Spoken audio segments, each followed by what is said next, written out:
Isang nakakagimbal na balita ang lumabas ngayong araw matapos walang makatakas si Vice Presidente Inday Sara Duterte mula sa isang tangkang pananambang. Ayon sa mga impormasyong lumutang sa social media at ilang insider sources, sinasabing isang hitman ang pinadala umano upang tapusin ang buhay ng Vice Presidente at itinuro ang mga pangalan ni House Speaker Martin Tambalisloza at Pangulong Kuting Jr. bilang umari nasa likod ng naturang plano. Bagamat wala pang opisyal na kumpirmasyon mula sa kampo ni VP Sara, maraming netizens at taga-suporta ang nagpahayag ng pagkabigla at galit sa umunoy garapalang pagtatangka. Ilang mataas na opisyal rin ang nanawagan ng masusing imbestigasyon, lalo na kung totoo ang mga paratang. Ito ay isang direktang bantay hindi lamang sa isang opisyal ng gobyerno kundi sa mismong kaayusan ng bansa. Samantala, nananatiling tahimik ang Malacanang at ang tanggapan ni Speaker Romualdez hinggil sa isyu sa gitna ng pagkagulat at pagkalat ng impormasyon na nanawagan ng publiko ng linaw, hustisya at seguridad para sa lahat ng opisyal ng pamahalaan.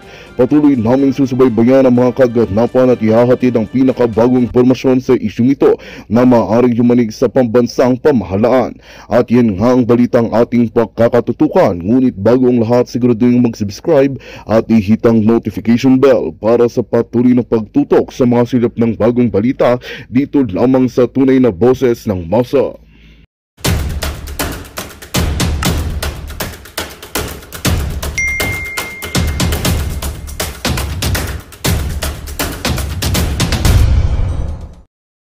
Ka, tapos meron kang voter receipt, hindi nagtugma. Lay them side by side, picturean mo. Walang violation dyan. Kasi ang ayaw, maliwanag. Paloka. Maliwanag na ha. Ay, sandali. Magkuha ako ng... Okay, ito yung resibo mo. Ito yung listahan mo. Okay ha? Ito yung listahan mo. Ito yung resibo mo. Hindi mo katuma. You put them side by side, picturean mo. Tapos mag-file ka ng complaint sa Electoral Board. Kunin mo yung kopya mo, and then itong picture na to at yung kopya ng complaint mo, ipadala mo sa akin. Mag-set up ako ng email address kung saan nyo ipapadala. So I can speak for you. Kasi, we'll make the COMELEC account for that. Account for this, itong gagawin nila, bantayan talaga natin to. Huwag natin silang hayaang makalusot. And then, ito naman natin, Clay, para sa ating mga kandidato. Sa ating mga kandidato, kanina para sa botante yon. Ito naman para sa ating mga kandidatong nakikinig ngayon, panoorin nyo muna yung video, Glenn Chong, Heaven's Warriors, sa YouTube. Panoorin nyo para maintindihan nyo. Then, gamitin nyo naman ako. Sabi ni Glenn Chong, humingi daw kami ng audit log at print log. So, maiintindihan nyo yan, ating mga kandidato. Video, oo. Yung kanina, para to sa botante. Yung listahan, yung resibo, picturean, mag-file ng complaint, padala sa akin. The other one, ito ngayon, ito yung mga para sa kandidato naman. May mga nanonood naman sa ating mga kandidato dyan. Sabihin nyo, ang turo sa amin ni Glenn Chong, gamitin yung pangalan ko para ma-force itong COMELEC to face me squarely, publicly. Sabihin nyo, humihingi kami ng certified true copy ha, hindi pwede yung ninakaw nyo. Ayokong tanggapin yung ninanakaw ha at iniimbento. Dapat may pirma yan ng election officer. Papirmahan nyo. Hingi kami ng kopya ng audit log. Ito yung record ng lahat ng events na ginawa ng makina. Ni Miro. Meron yan. Tingnan nyo yung video para maintindihan nyo yung ibig kong sabihin. So yung audit log, ito yung tape na mahaba. Nandun lahat ng transaksyon ng makina sa araw ng halalan. Before, during, and after. And then, papirmahan nyo sa election officer tulad ng pinakita kong ebidensya. Kaya nga hindi umuubra ang COMELEC eh. Kasi certified true copy. Hindi ko ninakaw, hindi ko inimbento. So papirmahan nyo sa election officer na certified true copy ito. The other one, humingi kayo ng print log or its equivalent. Print log kasi yan ang tawag doon sa Smartmatic. So I don't know kung anong tawag sa Miro. Ano yung print log? Ito yung record ng lahat ng transaksyon na nangyari doon sa laptop sa munisipyo, sa Municipal Board of Canvassers. So, humingi kayo ha ng certified true copy also ng print log or its equivalent. Ito yung record ng lahat ng transaksyon sa laptop sa munisipyo. Kasi i-compare natin yan yung transaksyon ng makina at yung laptop sa munisipyo. Kasi baka mangyari na naman na hindi pa nag-transmit ang makina, natanggap na ng munisipyo ang resulta. Tulad ng nangyari doon sa in 2010 and in 2022 according to General Rio. Nangyari sa dalawang eleksyon, 2010, 2022, mangyayari na naman yan ngayon. Magic kasi yung eleksyon. So mga kandidato, dalawa ang hihingin nyo ha. Print log, yung sa makina. Audit log, doon sa makina. Print log, doon sa municipal server, sa munisipyo. Para i-compare natin yan. I can do that. Alam na alam ko yan. Kahit na magkabaligtad, yung print log, pababa, from top to bottom, yung audit log from top to bottom, yung print log from bottom to top. Mahirap. Pero we can do that. I will do that. Para mahuli natin to. Pero certified true copy ha? Certified true copy. Yes. Attorney Glenn, magbasahan tayo ng comment. Sabi ni Lucino Botanas, Attorney, bawal magdala ng cellphone sa loob ng voting room? Wala namang ganyang batas, di ba? Na bawal magdala ng cellphone sa That's too unreasonable restriction. Yeah. That's too unreasonable restriction na pati cellphone pinagbabawalan. Ang alam ko, ang bawal is picturean mo yung balota mo. O picturean mo yung balota mo, ang bawal talaga yun. Pero pag ang listahan na hindi tugma sa resibo, picturean mo yan. That's a matter of evidence. Evidentiary matter yan. Hindi pwedeng pagbawalan ka dyan.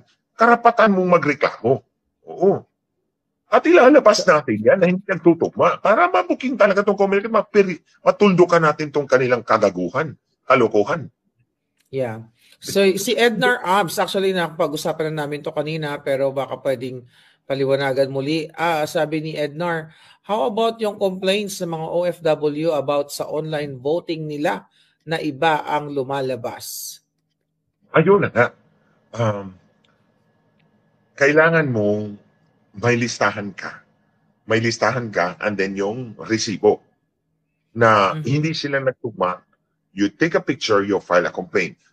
I don't know nga lang kung ano yung sistema doon sa online voting kasi hindi naman ako online voting. Yeah. Ito yung sinasabi ko. Ito yung pag makina ang harap mo. Pero pag online voting, I don't know kung binibigyan ka ng resibo. Somebody has to clarify that with me. Kung meron bang resibo na lumalabas doon sa screen mo pagkatapos mong bumoto. Kasi kung walang resibo, the more reason. Sabi ni Hazel, pag walang resibo ang online voting, that's a violation of the law. Malinaw yan. Okay. In the case of Bayan versus Comelec, the case of Bagong Bayan versus Comelec, ako yung resource person ni Senator Gordo doon, ako yung humarap sa Korte Suprema.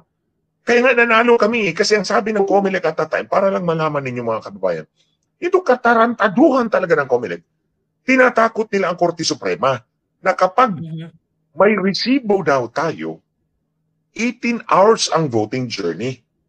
18 hours. So tinatakot nila ang Korte Suprema. So ang ginawa ni Senator Gordo, dinala ako doon. Kaya harap ako sa Korte Suprema. So ako sumagot doon sa lahat ng tanong ng 13 justices sa harap ko. Sabi ko, Your Honor, ididibang ko yung 18 hours na yan. Isa-isahin natin. Ayun na, malinaw. Sinama nila sa 18 hours yung 1 hour na preparation ng BEI. Sabi ko, Your Honor, yung alas 5 ng umaga hanggang alas 6, walang butante doon. Ang teacher lang doon ang nag-aayos. Bakit sinama nila dyan sa voting journey? Sabi ni Chief Justice Zero, tanggalin yan. Sige, next. Hanggang maraming tanggal-tanggal.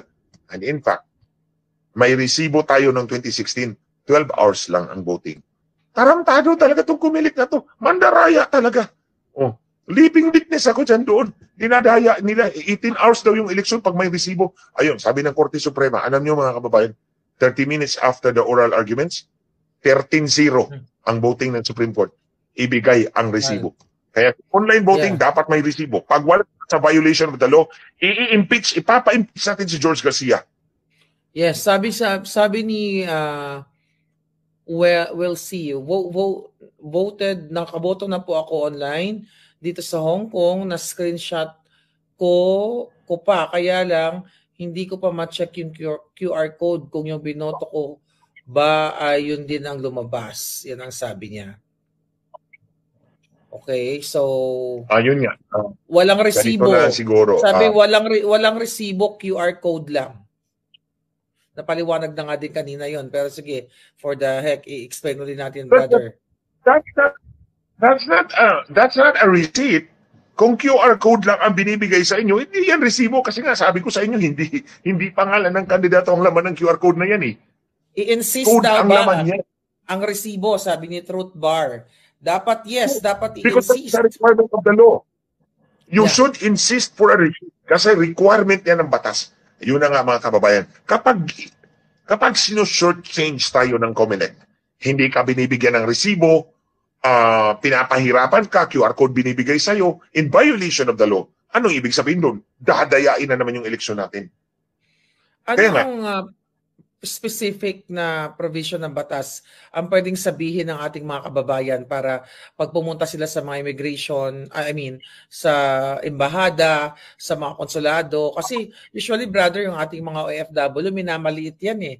Hindi man lahat ng mga tao sa embahada, minamaliit nila. So para equip sila, may idea sila, sasabihin natin, anong batas or ito yung batas. Itong article na ito, itong provision na batas na ito ay nagpoprotekta sa karapatan ko na makahingi ako ng resibo sa aking binoto. Kasi talagang yan ang nakikita natin na problema talaga sa online voting.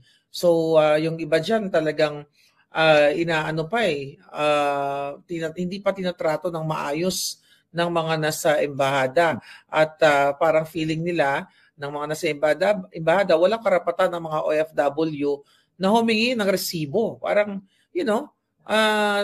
inaano nila, nilook down nila at hindi binibigyan ng tamang impormasyon. Kung walang resibo, scan ang QR code.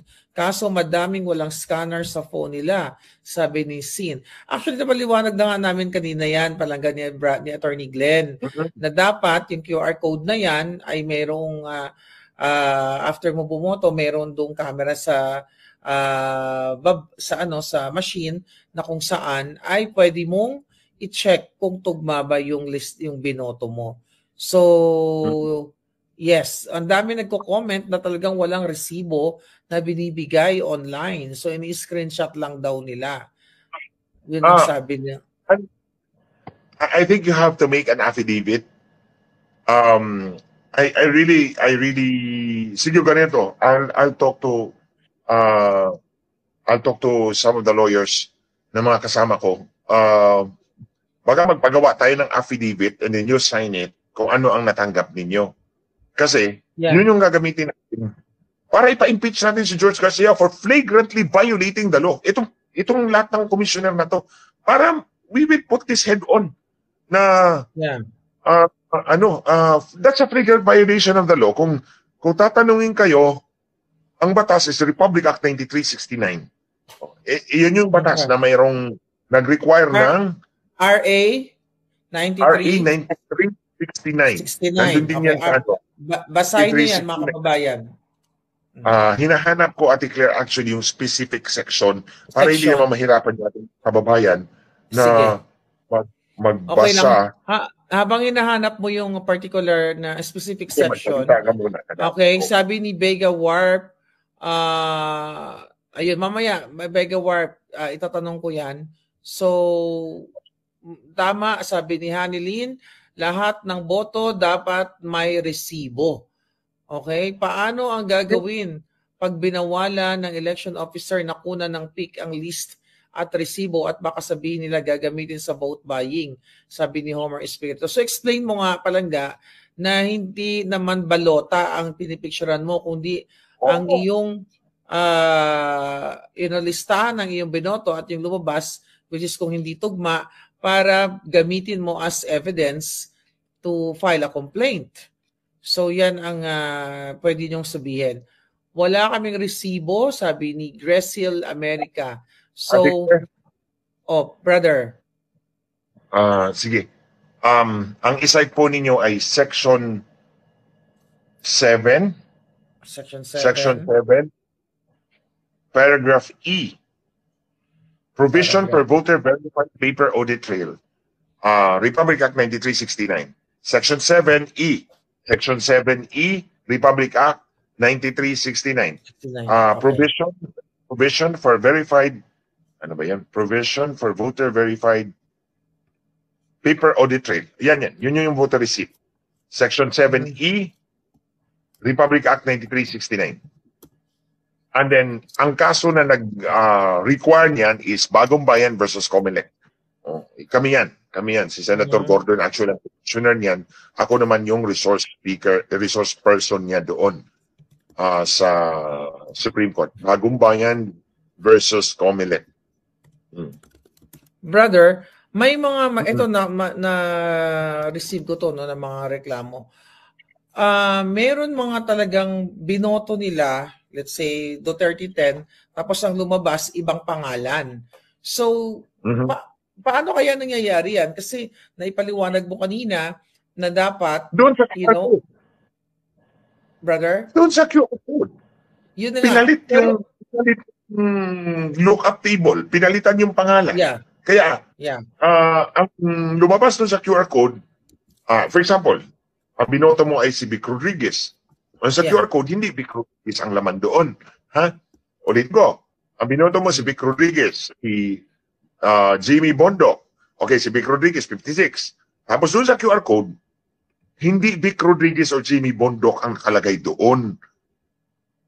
Yan. The Republic Act 9369, Section 7, Paragraph E. Yes, that's correct.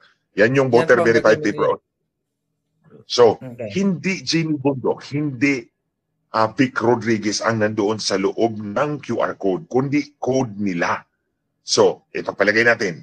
Si Vic is 56. 56 ang lalabas doon sa QR code. Doon sa lookup table, tatanungin niya yan, sino to si 56? Si lookup table, sasabihin, si Vic Rodriguez yan. So that's the only time we know that this is Vic Rodriguez.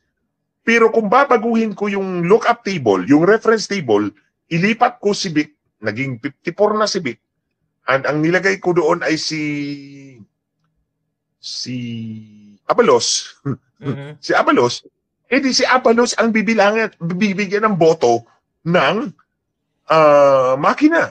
Hindi si Vic Rodriguez. Kung si Vic Rodriguez ang binoto mo. Kasi babaguhin mo yung lookup table, yung reference table. Sino may hawak doon? Si Comelec lang. Yeah. Kaya nga, kailangan talagang i-insist ninyo na picturean yung inyong, listahan ng inyong binoto. Yeah. Pwede rin. May virus yung makina. O may virus yung makina. At set times, randomly, lalabas yung pangalan na gusto nilang dagdagan. O lalabas yung pangalan na gusto nilang dagdagan. Independent of the QR code. That's another way. This is another way. Merong virus sa loob ng software na papalitan niyo yung mga pangalan ng binoto at random para hindi naman halata. Yeah. So, at least, Brother Attorney Glenn, any more information na ipaalala natin sa ating mga kababayan, OFW at mga botante sa May 12 bago tayo mag-move on sa iba pang topic? Bakit kailangan madaya ni Marcos at ni Lisa? Si Lisa talaga dyan. Yan talaga ang hayop na, yung hinayupak na yan, yung bitch na yan. Yan talaga. Ang sarap talaga sampalin 1,000 times left and right. Two things. Ang unang-una, actually three things yan. Unang-una, they want to ensure that Inday Sara will be impeached. Kung ikaw ang kandidato ko, ang hihingin kong kapalit na manalo ka, ay yung boto mo na i-impeach Inday Sara. That's one. To make sure na matanggal talaga si Inday Sara because wala nang lalaban sa kanila. Inday Sara remains the last bastion of the opposition. And si Marcos is totally insecure of her. Kasi nga alam ni Marcos na si Inday Sara is the legitimate vice president. And si Marcos is not. Kasi nga, dinaya niya yung eleksyon niya. In fact, hindi lang ngayon. Hindi ako ang nagsasabi, somebody else. Depending na lang kung kailan ito lalabas plus yung proof niya. Now, that's one. Gusto nilang tanggalin talaga si Inday Sara. Kaya nga nila kinidap si President Duterte para mapilayan siya ng gusto. Pangalawa, para natanggal si Inday Sara, the Marcoses will be able to consolidate political power. Tandaan niyo ito mga kababayan, mahalaga ito. They will be able to consolidate political power because of that. Lahat ng opisyal, from mayors to governors to congressmen to senators, luluhod sa kanila. Yeah. Because there's no viable opposition. So there's no more viable opposition. So lahat ng public officials luluhod sa kanila. Wala na tayong mapupuntahan. Nobody will stand up for us anymore. We are at their mercy. Pangatlo, babaguhin na nila ang konstitusyon according to how they want it and how they will perpetuate themselves in power. Yan yung tatlo. That is why itong halalan na to is a make or break for them or for us, mga kababayan. Either sila ang mananalo at mananaig for life or tayo ang mananaig as a people. Basta ito ang tatlong gagawin nila. Tanggalin si Inday Sara by impeachment using election cheating as a leverage, as a kumbaga, ano niya, yung currency niya. Boto, para i-impeach si Inday Sara, papanulunin ko kayo. Pangalawa, consolidate political power, wala nang matatakbuhan ang taong bayan. Pangatlo, babaguhin constitution according to how they want it to be, to serve their selfish interest. That's why, etong eleksyon na to is a make or break for you and me against them. Either sila ang mananalo and they will be kings and princes for life and we will be slaves forever, or tayo ang mananaig and they will be made to account for their crimes. That's why ito is something we should not take for granted. Kung nakalusot ang COMELEC sa daya noong 2010, 2013, 2016, 2019, 2022, tuldukan na natin ito ngayon. Because we are in the gravest peril na si Lisa Marcos ang nandyan in position of power. Habang nandyan yung hayop na yan, yung bitch na yan, we are never safe. Kaya mga kababayan, I appeal to you, tambakan natin ang boto, ang mga kalaban natin. Ibuhos nyo lahat ang boto nyo sa oposisyon. Because that is also one guarantee na hindi tayo madadaya.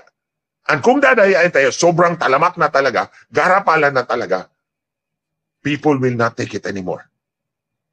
That's our first line of defense. Yung mga tinuro ko sa inyo kanina, that's evidentiary.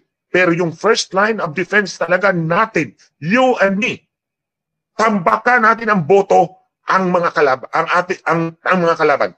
Ibigay natin ang boto lahat sa ating mga kandidato, sa oposisyon. I may not agree with all of them. I may not vote for all of them. But the necessity today to survive necessitates that we vote for all of them. Make them win. Yeah. Local to national. Ako meron naman akong hindi iboboto dyan sa mga dati. Meron naman akong hindi iboboto dyan sa PDP laban ng mga kandidato na yan eh. Because I do not agree with them.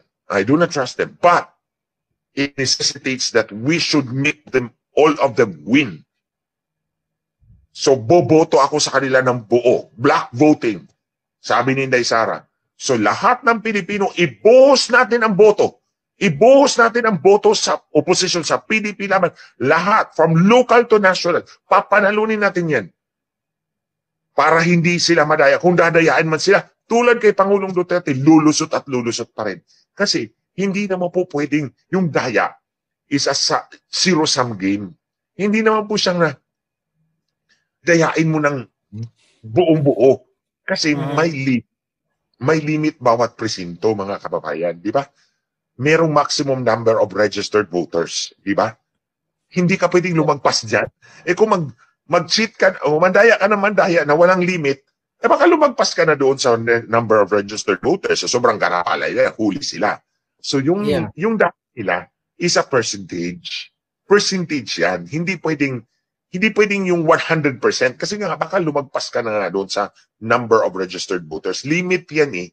Natural limit yan. Bawat presinto, may number of registered voters na maximum 800, 700, 651, 540 sa bawat presinto. Iba-iba. So hindi ka pwedeng mandaya na buo. Kasi kung ibuo mo, baka lumagpas nga mahuli ka na. So, it's a set percentage. Pero kung ibuhos mo yung boto sa PDP laban ng mga senatorial candidates, sa PDP laban ng mga kandidato sa baba, mahirap silang dayain. Madadaya, mababawasan, pero mananaig pa rin, mananalo pa rin. Dahil nga, sobrang dami ng boto. And that's exactly what happened to President Duterte. Alam mo, binawasan nila si Pangulong Duterte at dinagdagan sino ba yung kandidato na nag-traffic dyan sa EDSA? Sumaroas. Parang King Koy. Oh. Ako, I may not agree with all of them. Itong mga kandidato ng PDP, I may not agree with all of them. I may not vote for all of them originally. But ngayon, iboboto ko na lang lahat to make sure na hindi madadaya yung mga kandidato natin at hindi mananalo yung kandidato ng mga bangag. Because that's exactly what we're going to do. Remove Inday Sara, consolidate political power, change the constitution, and we will all be brought to perdition. Yeah. Yeah, sabi na nag-comment, of course, sabi niya black voting but minus Amy Marcos. Walang kasi. Hindi kasama yun. Hindi ako buboto kay Inday. Kay Amy. Amy. I have learned my lesson. Take it from him. Kapag Marcos, hindi mo talaga mapagkakatiwalaan. Regardless of regardless of the first name, basta Marcos, hindi mo mapagkakatiwalaan. So, ulitin natin, kasi yung iba, may nag-create ng narrative, alam ko mga trolls ni Bangag yan, na wag na lang daw bumoto. Kasi kung dadayain lang naman. So, paalala natin uli sa ating mga kababayan, Atty. Glenn, na sinisindak ko. Hindi kayo bumoto. Yeah. Kasi, bumoto po kayo. Okay, go ahead, kasi brother. Pag hindi kayo bumoto, ibuboto pa rin nila yung boto mo. May magagamit tuloy sila. Di ba? Sabi ko, may limit yan May limit ang bawat presinto. Example na. Dito tayo sa example. Itong presinto na to, 500 ang maximum kasi 500 registered voters sila. Kung yung 400 hindi boboto, iboboto nila yung 400 na yan. Di ba? So may marami silang botong mahatak. Pero pag bumoto ang lahat ng 500, saan sila kukuha ng pandagdag? Hindi sila pwede magdagdag abang 500, mahuhuli sila So kaya it's better na bumoto tayong lahat. Ngayon nga, tambakan natin ang kapan, ibuhos natin sa PDP laban ng mga kandidato ang ating boto. That's the only way to tell Marcos it's your time to pack up and leave. Kasi pag natalo yung mga kandidato ni Marcos, he will lose political power. Yung mga local officials, yung mga congressman at governor, hindi na magdadalawang isip na sumunod sa kagustuhan niya. Kasi makikita nila na hindi mo na panalo yung mga kandidato mo. In fact, maraming congressman, maraming senators, mga local officials, nagdadalawang isip na, idumudugo na nga yung bibig. Nagdagam is bleeding. Pag-isipan nyo yan ng husto, don't cast your vote with Marcos. Ito mga public officials natin, don't cast your vote with Marcos. Malapit nang makalimot huminga yan. Nakita na yan. Dumugo na yung bibig. What? Kung makalimutan yung huminga ngayong gabi, diyari kayo bukas, hindi Sara ng presidente. Patay correct. Kayo. So, magdadalawang isip kayo. Alam nyo mga kababayan, nung nilabas nila yung Polvoron video, nilabas nila may tumistigo na hindi siya totoo. Nandoon ka nun tinanong ako kung nag-share ba ako. Siyempre, sinabi ko, sinare ko yung video na Magandang balita ang hatid namin sa inyo ngayong araw. Sa pagtatapos ng aming balitaan, nagbigay kami ng mga mahalagang impormasyon. Maraming salamat sa pagtutok at pagsuporta sa aming programa. Huwag kalimutang manatili sa mga susunod na araw para sa mga bagong balita at mga kwento na dapat nating abangan. Mula sa Boses ng Masa, magandang araw Pilipinas!